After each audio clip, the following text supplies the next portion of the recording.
Welcome to the How of Business with your host, Henry Lopez, the podcast that helps you start, run, and grow your small business. And now, here is your host. This is Henry Lopez, and welcome to this episode of the How of Business. My guest today is Norman Crowley. Norman, welcome to the show.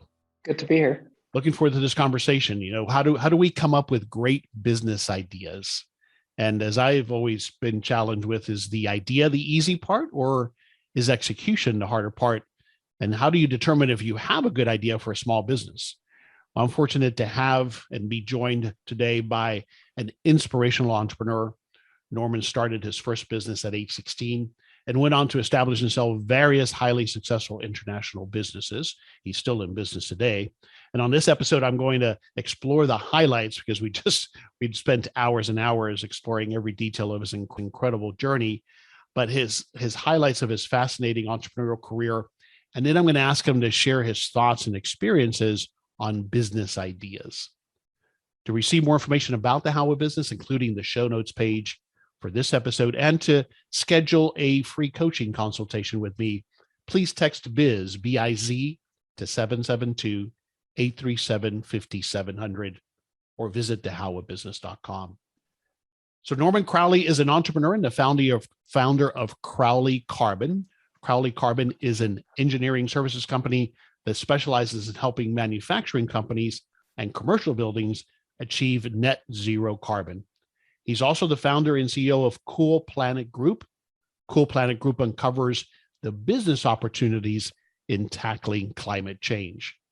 Norman is an inspirational international entrepreneur who founded multiple successful businesses, including The Cloud, Europe's largest Wi-Fi operator, Inspired Gaming Group, the world's largest company in the server-based gaming domain, Trinity Commerce, one of the first e-commerce services company in the world, and most recently, as I mentioned, Crowley Carbon and Cool Planet Group.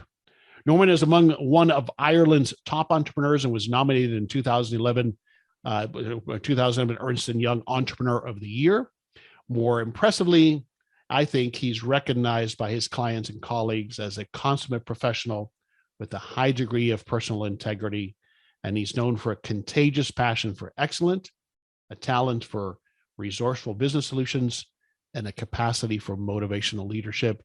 And so we're fortunate to have him here today. Norman lives in Dublin, Ireland. Norman Crowley, welcome to the show. Good to be here. When you listen to that description, you start to think it's somebody else, actually. You've done so much. I usually don't have that long of a bio, but I tried to consolidate it best I could and still get in everything that you've done. And that's what I'd like to dive into. So thank you for indulging me on this. I know you've told this story a million times, but if I got it right early on, your first business venture and exposure to business, because you grew up in a farm community on a farm, was your dad taught you how to weld, correct? Yeah, so I grew up in West Cork in Ireland in the 1970s, and it was just a very poor place, you know, and there was always food on the table, but very little else. And so I guess, you know, and then we used to watch TV from the US, right? And we would watch soap operas like Dallas, where they lived in these big mansions and drove fancy cars. And it was like our life was just the entire opposite to this. So I guess at a young age, I kind of developed a burning desire to make money and to succeed. And then when my dad taught me to weld at 12, that was kind of like alchemy, you know, because I seemed to have a talent for it. And then there was a lot of local farmers needed stuff repaired, and it kind of grew from there. And by the time I was 16, I had 12 people working for me. And by the time I was 20, I'd sold my first company. Wow. So, yeah. What do you think that at that early of an age drove this desire to want to make money? What did you, besides what you saw, you know, except for JR getting shot, you didn't want that, but what did you feel money in the shower? Exactly. What was it going to do for you? I mean, you weren't living in abject freedom. Poverty because No. freedom. really. I guess there were a couple of things happening at the same time. One was Ireland's a very religious country back then. Now it's probably one of the most liberal countries in the world, which That's is brilliant. interesting. But back then it was very religious. The church ruled everything. It was very restricted, and life was very restricted. We lived out the country. You very rarely went to town, and so money equaled freedom to do whatever you wanted to do. And there's another part of it that very few people talk about, the entrepreneurial journey too. I find that there are two types of entrepreneurs. There's the type of entrepreneur who builds a business, sells it, and never works again. And then there's the majority who build a business, sell it, and then go straight back in. And people who do that, obviously fantastic, but I think there's something in their psyche that's not entirely healthy, and I would put myself in that bracket. Right. Which is that you're trying to prove, somebody at a young age told you that you'd never amount to anything, and you've got a chip on your shoulder, and you've got to keep at it to prove whoever that was wrong consistently. And it doesn't matter if that person is dead and gone, you've still got that burning desire. And I don't think that's an entirely healthy process, So a couple of questions there for you. Was that just collectively everything that you described, the state of the country at that point, the church, and all of that? Was it a collective kind of thing that kept you from being able to do what you wanted to do in life, or told you that you weren't going to amount to anything? Or like for me, it was a tough relationship with my dad. So I don't know if there's similarities there. Similarities. I mean, parents always, that I think parents struggle, certainly back then, parents struggled to encourage. And then the community as well. We were even talking here in work this morning about when you're trying to achieve something extraordinary, the amount of people who smirk at you and just say, that's not going to happen. It's like 80-90% of everybody does that, we had a potential investor in here today, and they were just saying, hey, that's way too ambitious what you're trying to do. And we're there going, our office is in a castle. We're in 23 countries. I think the ambition, I think you might have noticed that when you walked in the door that we're ambitious, Right. and it was said with a kind of smirk, in other words, kind of, I know better, you're not going to do that. And a phrase that we love is Gandhi said about change. He said, first they mock you, then they laugh at you, then they fight you, then you win. Mm-hmm. And that's very true of the entrepreneurial journey. First they mock you, and then it goes from there. And so it's the thing that makes it pretty tough, I have found it, at least I think sometimes people will do that because in part they're talking to themselves. They're afraid that you might do what they don't have the courage to do. Yeah, I think that's a bit of it, because the thing we debate a lot, the same thing is true of, generally hating the rich, right? And I can understand a lot of the motivations behind that. But if somebody is self-made and they've fought the battles and they've won, right? And then you're looking at that person, then there are two conclusions you can draw from that. Either they outworked you or outfoxed you, or they stole it, right? And so the easier thing to do is to cast aspersions on that person and say they stole it, they inherited it from their dad. If it's a woman, she wore a short skirt, she slept her way up, like this kind of horrible stuff that people say, right? Rather than just, because if you had to admit, wow, like they just outworked me, or whatever it might be, then you have to admit that they did that. And the implication of that is you didn't, and therefore you've ended up where you've ended up. And easier thing to do is to gang up with your mates and point and laugh. Yeah. It's a human thing. Makes sense. That well said there. I want to go back to that fuel that drove you to that chip on your shoulder. I think you mentioned you have children yourself now who are grown, right? Mm-hmm. So, they probably didn't grow up with that same kind of attitude put on them or limiting beliefs put on them. And so I've always wondered, so where do they get their fuel? Because that's the fuel we used to go do things. How do you Yeah. think an entrepreneur finds that fuel if they don't have that background, if they don't have that baggage? I think comes from all over the place. Like I have two girls, they're 20 and 22, and they work their ass off, but different to me, I think they know how to party, and they know how to have a good time. Not saying I don't, but not as much as they do. And and then I think the work ethic that they got from their parents. And it's not, there's an interesting parenting lesson. We never said to them, you can't have that toy. You know that thing I see with people who are middle class or upper class who have the means, is they kind of go, well, I'm going to teach them the value of money young, right? I just think that's horseshit. Like, we never did that. We never told them they couldn't have anything. Like, all we ever asked was that they respected people when they were younger, and then everything else they could have.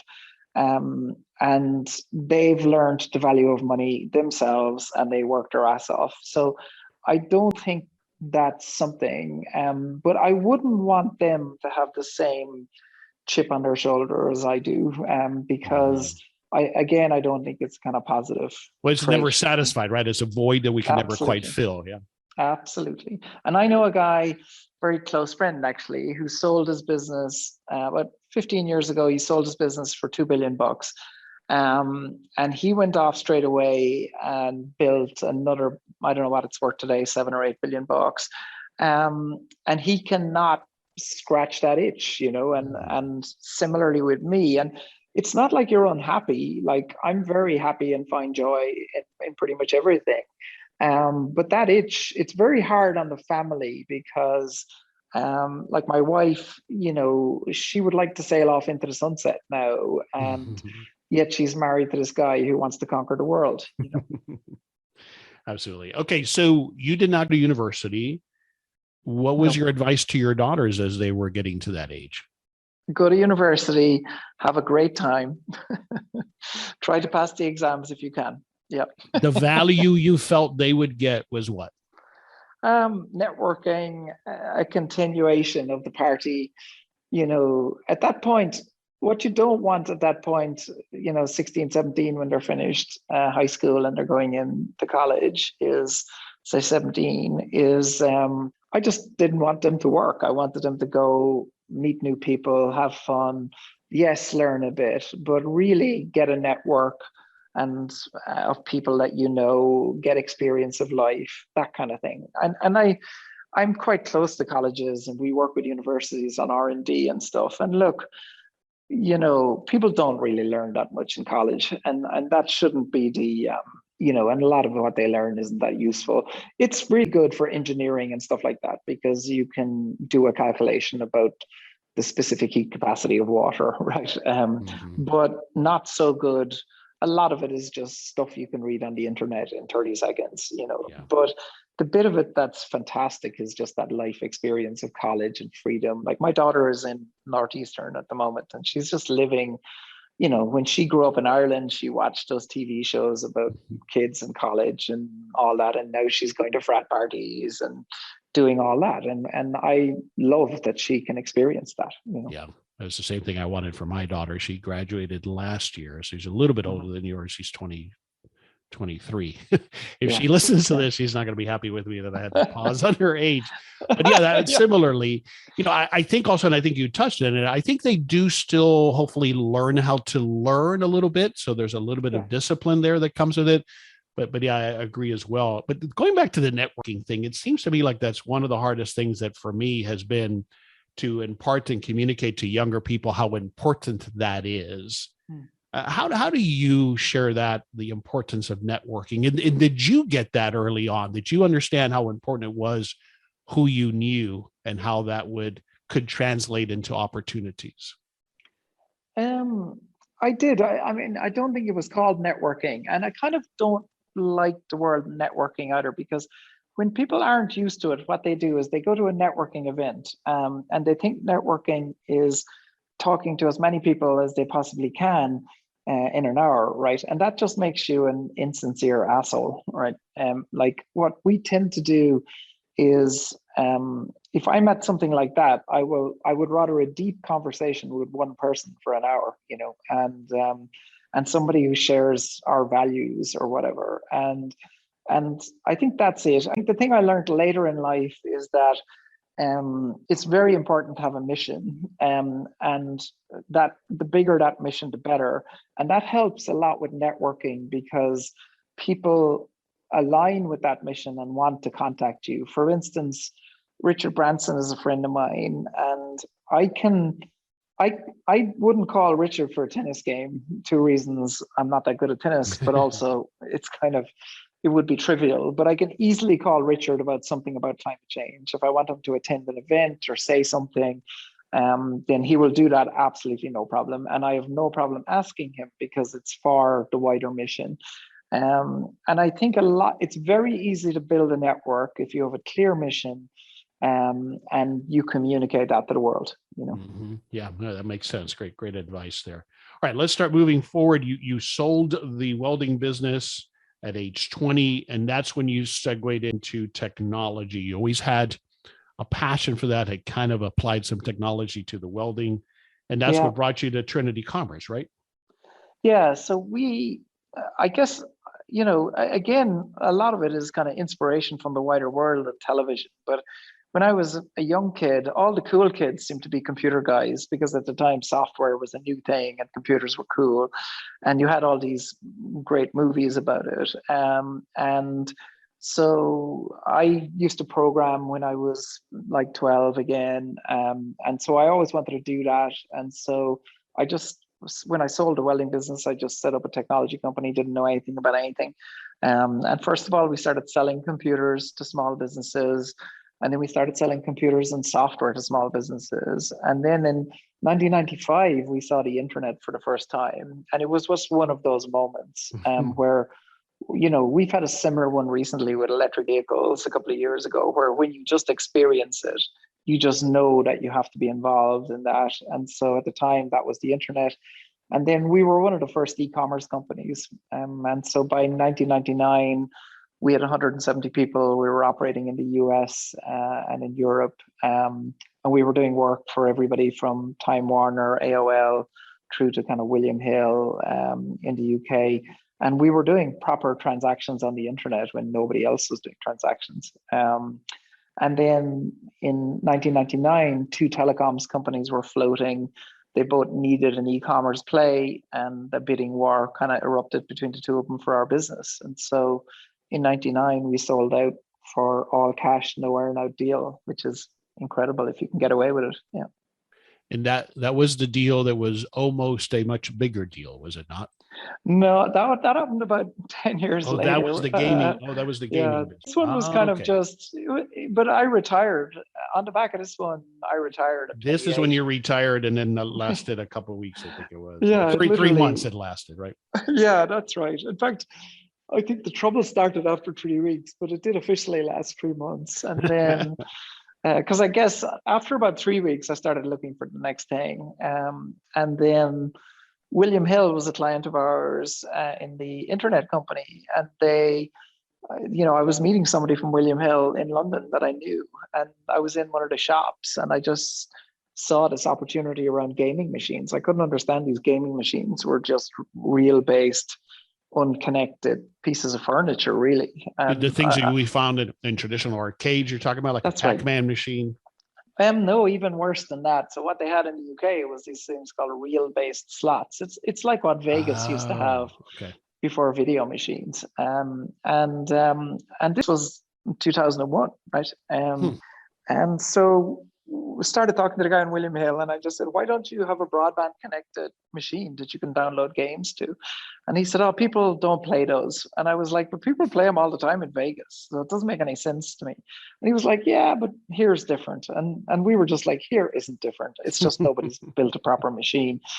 And so the average income at the time from a machine was about $200 a week. And our first machine, which was a connected digital machine, took about $50 a week. And then over 18 months, we just kept iterating. And the third version took $700 a week. And and that would have been late 2001. Wow. Okay. So then, gaming, we're talking about gambling. I understood gambling, first. Yeah. And so it's not like you had a passion for gambling. You saw an No. opportunity here to marry, what was an old fashioned way to do it with technology. And that's what sparked this idea. Yeah. Yeah. And every business we have disrupts another business, disrupts a traditional business, ideally permanently. And that was true, particularly true of Inspired Gaming. It completely disrupted the entire global gaming industry, and it became a monster business. From 2001 to 2006, went from zero revenue to 300 million in revenue. It would be termed a unicorn today, and then we floated it on the stock exchange in 2006, and then in 2007, late 2007, an Icelandic hedge fund offered to buy the business for $1 billion off the market. So we agreed that, and the kind of famous thing that happened there, we were 2 hours away from signing on the dotted line when the whole global financial crisis really bit and the deal just collapsed. And we were literally 2 hours away from $1 billion. You were already a wealthy person at that point, though, and then you did end up selling it for $500 million later. Yeah, right? Yeah, we did okay. Yeah. so obviously this story, you tell it, and everywhere I saw you did interview, it gets featured because it catches people's attention. But other than I think that probably what hurt the most, I suspect, is all the work and effort that went into it for it to then fall apart. More than the $1 billion, or am I missing something there? Yeah, I think that you've hit the nail on the head. The other one is ego. So business people who are successful, whatever that means, we have egos. We have very fragile egos, and we suffer from imposter syndrome. And so when you fail to do a deal that's very public, then it's a big slap in the face of you're not good enough. You weren't good enough to do that deal. Yeah. And so that took you way back to childhood, and it was like absolutely all of that got resurfaced. Yeah. And every smart remark anybody ever said to you comes flooding back, and your health wasn't the best at the time either. Well, I wasn't exactly Mr. Healthy, right? So I was very, very heavy, like 270, 80 pounds. And my lifestyle at the time was get up on a Monday morning in Dublin, leave my kids and my wife, fly to London, work in London all week, and then every third week fly to Hong Kong, jump on a private jet, do 8 countries around Hong Kong, fly home, and then every 12th week fly to Sydney and do the same. And I was just eating everything that was put in front of me, wasn't exercising, wasn't meditating, wasn't doing anything. And then we got through the kind of not selling the business, but then around May the year after, 2008, I just woke up one day, couldn't feel my hand. And by lunchtime, I couldn't feel my arm.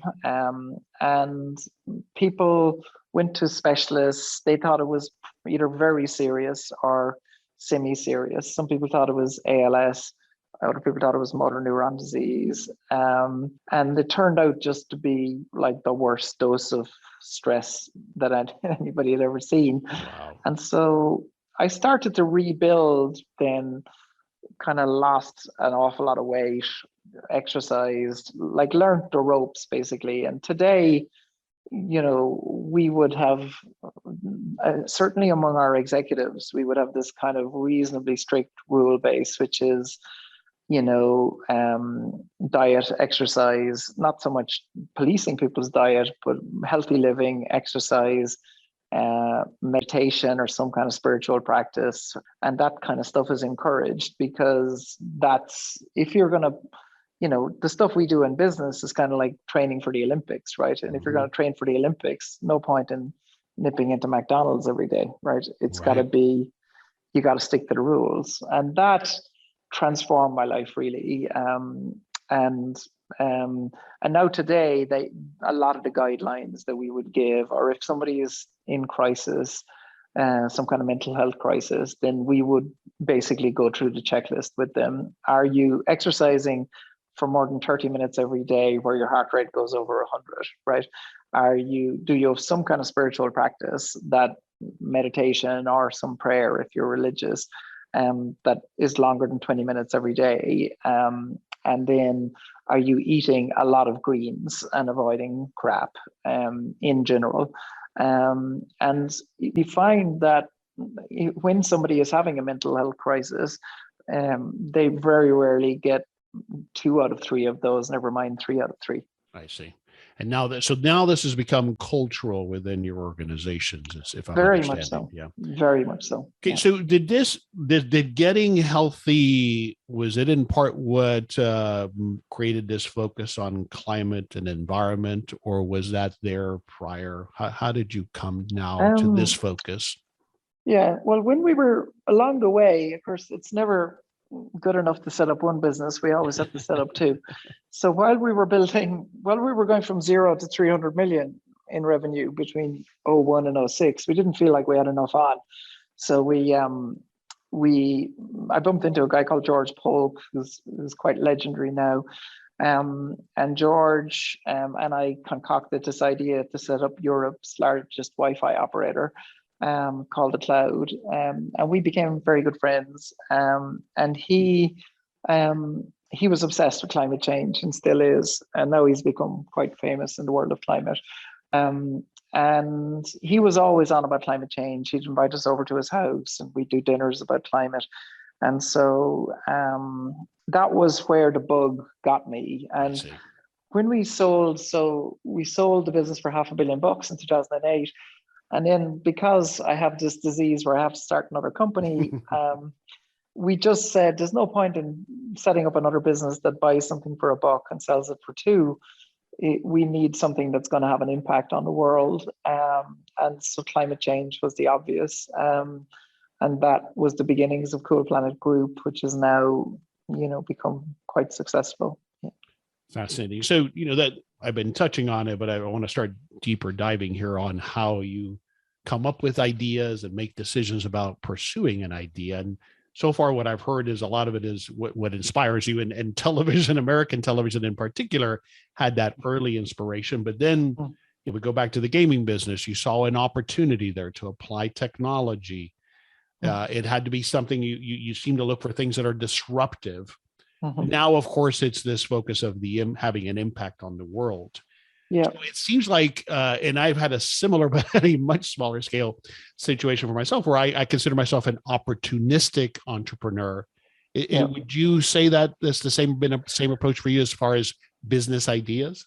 Yeah. I think as we get older, we're less opportunistic and more tactical. But I'll give you an example of something that how it all comes together and ends up as a monster. So in 2019, as I was approaching 50, I always wanted to do something around cars. I've always loved cars. I had a car collection and I never drove the car collection because of climate change. And I just didn't like the fact of driving a big Corvette Stingray down the road and making a whole lot of noise. And I got this idea of why don't I convert this car to electric, right? Because it has all the beauty of a piece of art, but actually it's just deeply unreliable and lousy for the planet.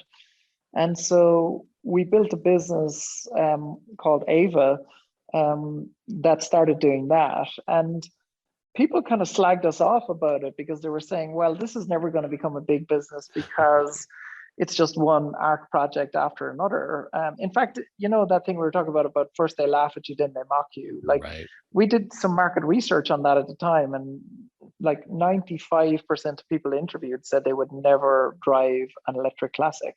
And now our electric classics business is sold out until 2023. All right, let me interrupt you there. So why, despite that feedback, did you decide to move forward with that idea? Because market research largely doesn't work. Like the famous phrase is Henry Ford, right? He said, if I asked people what they wanted, they'd have said a faster horse, right? and if you ask somebody, the famous one that happened in our business is when we had the gaming business, we owned 14,000 jukeboxes. So we came up with the idea that we would create a jukebox that had every song ever recorded, and we called it the music. And when we did the market research, every pub landlord said they would never put one of these in. And then we promptly sold 6,500 of them the first 2 years, So, and it was a huge product, And so likewise with the iPhone, right? I was saying this to somebody recently about the iPhone, right? Look, you can have this thing. If you described it to somebody without giving them one, and you said, like, you can have this thing, but it's going to cost you $1,300.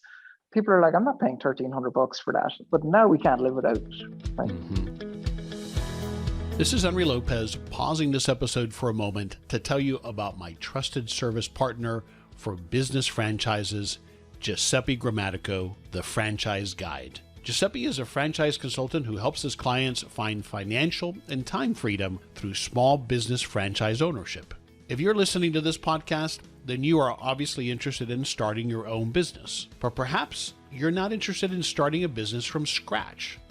If you instead think you want to leverage a more proven business model, then I suggest you may want to consider a franchise business. With the right franchise, someone else has developed and perfected the business model, and you're able to leverage that expertise and experience by investing in owning and operating a franchise location of your own. But to find the right franchise that's a fit for you is not always an easy process. You need help.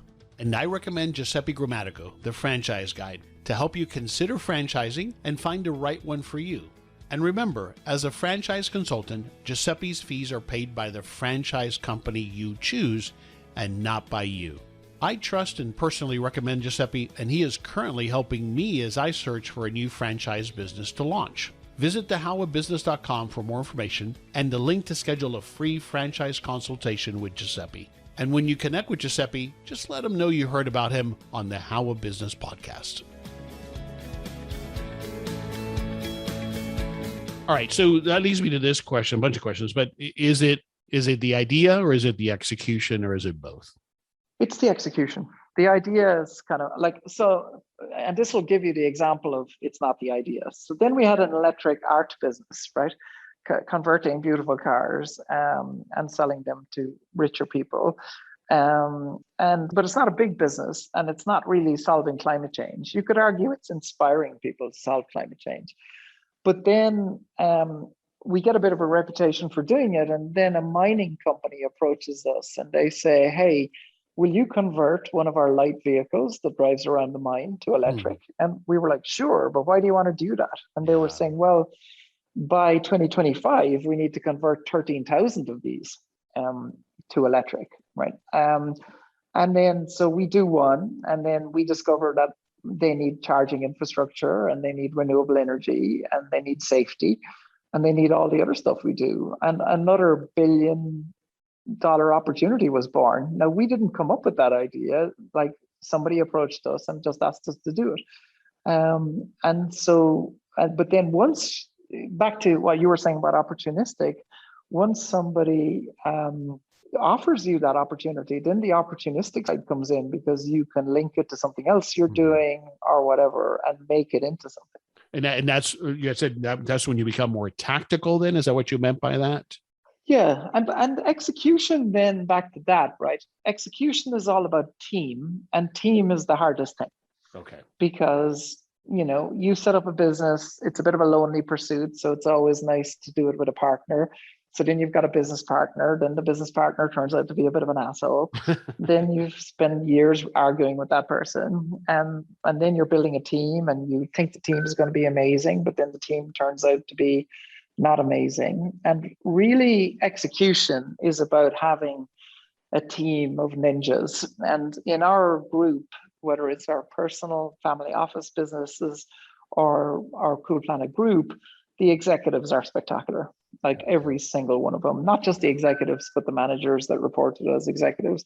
And that's because they've been built up over 20 years. And, we've built that team and honed it. And that's where the execution comes in. So I can think of an idea, I can hand it to somebody, and they will execute it to excellence, Wonderful. I got to think then there's been ideas that you did not follow through on, right? Is there Is there anything that stands out as to a common denominator there as to why you don't pursue an idea? Yeah, it's a good question. It could be any one of many reasons. Now I was saying to you that we've gone from being opportunistic to being more tactical. So now, if it doesn't have recurring income, then we wouldn't touch it. Okay. If it doesn't impact 1 billion people in the world, we won't touch it. So we're much more kind of tactical about what it is we would touch and what we wouldn't. Before, it was much more, oh, well, that sounds like a lot of fun. Let's do that. For an aspiring entrepreneur, that applies to you now, obviously, as because of where you're at in your progression. For an aspiring entrepreneur looking to start that first venture, then what would you offer there as advice as to determining, is this a good idea or not a good idea? Well, even for somebody starting with a corner shop, right, or a cafe, if you're going to get up in the morning, as Elon Musk says, building a business is like chewing glass while constantly looking over the abyss, right? And it is, right? And if you look at me and my kind of castle, like we were talking about earlier, I had the worst day in business yesterday that I've had in 3 or 4 years. Wow. And deeply gut-wrenchingly horrible. So this never goes away. So people look at what I've done and they say, well, it's easier for him. Nothing's easy, right? Because we're trying to do bigger stuff now, and bigger stuff's hard, right? And we're trying to do it on multiple fronts, like 23 different businesses. And that's difficult, and it's stressful, and you worry about the teams and you worry about their health and all of that kind of thing. And so, but I would say to the person in the corner shop exactly what I said. When you're starting this, because you're going to have to chew glass and look over the abyss, is this idea you're doing, could it impact 1 billion people, right? How big are you aiming? And then if you're not aiming big enough, why aren't you aiming big enough? Because if you're going to have to go through this, then why not aim big? Yeah. Yeah. Okay. I love that. How much does luck play into it? Into being successful in business, in a particular venture? Yeah, I think the cliche is very true of the harder you work, the luckier you get. Yeah. And I think luck, I'm not religious, but I do think things like meditation, where the science of meditation now that they've learned is that I think it's your frontal lobe increases in size when you meditate. So you literally become more focused, you become smarter, you become slightly more connected with people. And therefore luck occurs much easier because you're able to, that movie Limitless with Bradley Cooper, you become like a slightly shit version of that, where you can join the dots much easier, and connect them much easier and implement them with more passion. So I think that's where a lot of the luck comes from, but then you can get unlucky too, and then it's how you react in that situation. Yeah, I mean, some of it is timing, like what happened to you when you were trying to sell the business, right? So it's a matter of how you respond to that. But yeah, I agree. And so what I'm hearing also, that you have to be healthy physically and mentally, work hard, and then, as I like to say, you put it yourself in the way of luck. Absolutely, yeah. And I have a thing. It's kind of, people ask for advice all the time, but advice is tricky because if it's an early stage company, it's one set of advice. If you're selling the business, it's another. Or if you're floating, it's another. So it's very hard to have advice that one size fits all. But the story, and if people have heard it, I apologize, is when I was 21, I learned how to walk on hot coals. The idea of walking on hot coals is to overcome fear. And so when I learned, I became obsessed with walking on hot coals, and I learned to teach it. And the rules of success in life and in business are exactly the same as the rules of walking on hot coals. Yeah. And so will I tell you that story? Yes, please do. So there are 3 very simple rules, right? The first one is, well, how walking on hot coals work is they take about 30 ton of timber, They light a match to it, and then when it's burnt down, they rake it into about 30 or 40 feet of pretty hot stuff. I don't know, they've measured it. And it's like, I can't remember what it is in Fahrenheit, but it's about 1,000 degrees Celsius. So it's pretty hot. Mm-hmm. And then the rule number one is before you walk, fill your mind with happy thoughts, right? And so how that works in real life is the company you keep, right? Are you around negative people all the time? Are you tuning into the news all the time, as opposed to listening to podcasts about, how to be successful? So filling your mind with happy thoughts. And we have a bubble in our house. In our house, there is no news stations. We get the news by osmosis, but we don't listen to it or tune into it. We tend to avoid people who are negative. Like, everyone is negative every now and then, but we tend to avoid people who are consistently negative. And we hang around with people who are optimistic about life and where life is going. And that's the first one. The next one then is, you got to be clear about the destination. There's no point walking halfway across a bed of hot coals, pausing for a minute, turning around, because you'll just burn. And in life, people always talk about goals, but the thing they don't talk about as much is communicating those goals. So if you're opening a corner shop and you say, I'm going to open a corner shop, but I'm going to find a way that this is going to positively impact 1 billion people, not everybody, but 90% of people are going to laugh at you, right? But if you communicate that publicly, and you have the courage to communicate it publicly, then people, the other 10%, become your allies and your partners, and they encourage you.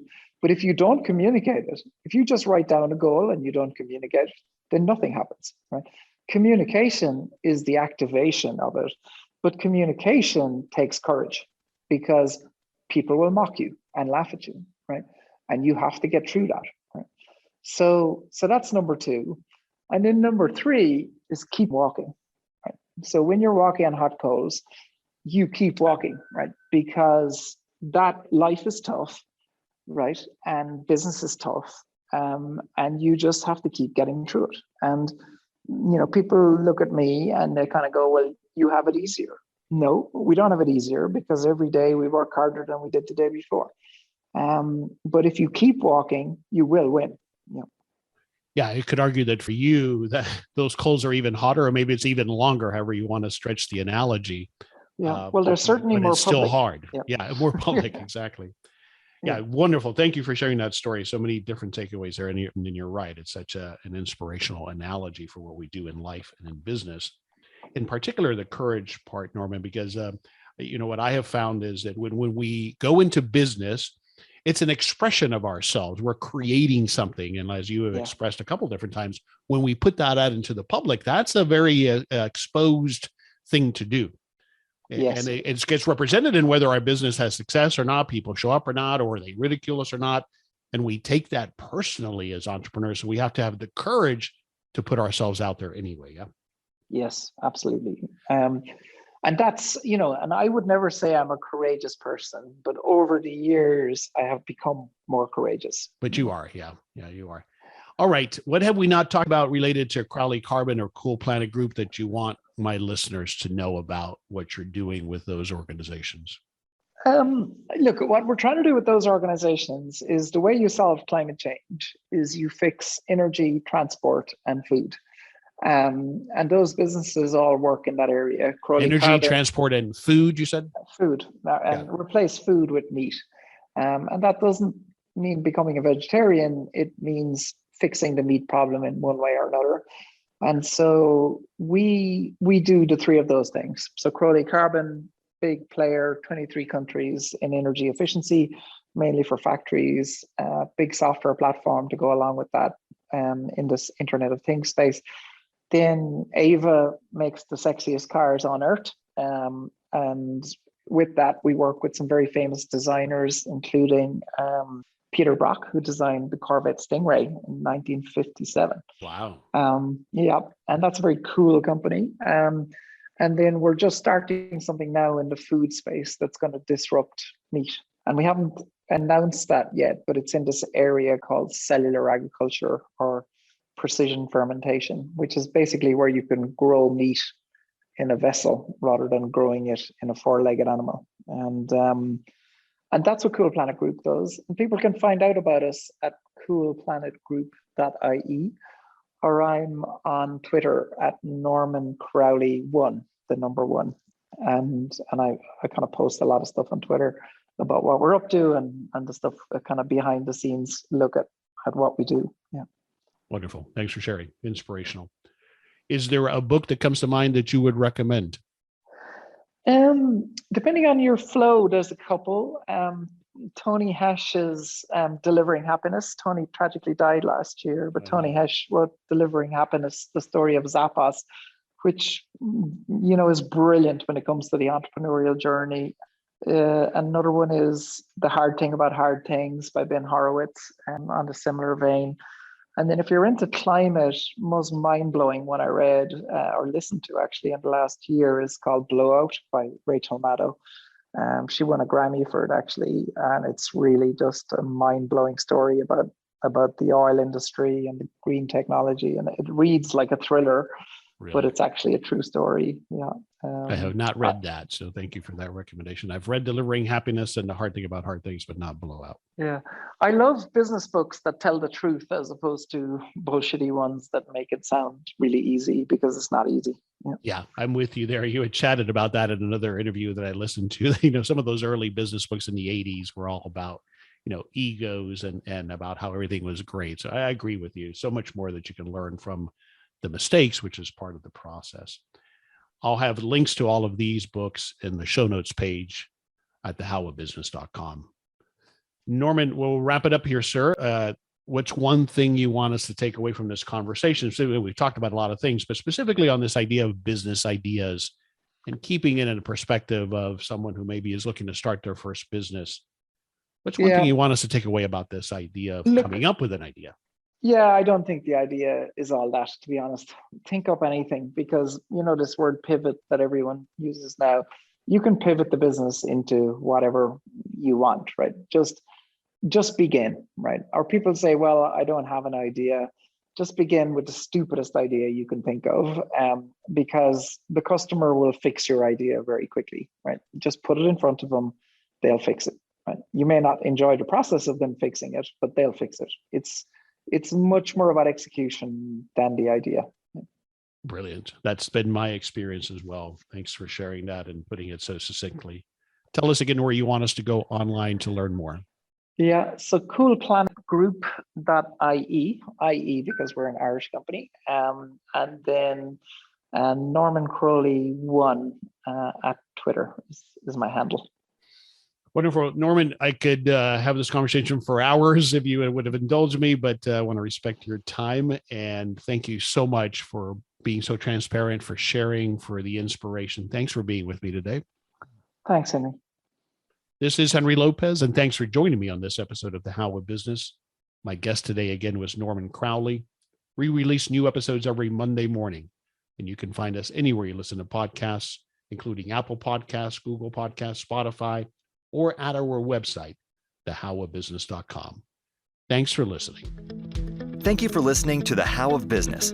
For more information about our coaching programs, online courses, show notes pages, links, and other resources, please visit thehowofbusiness.com.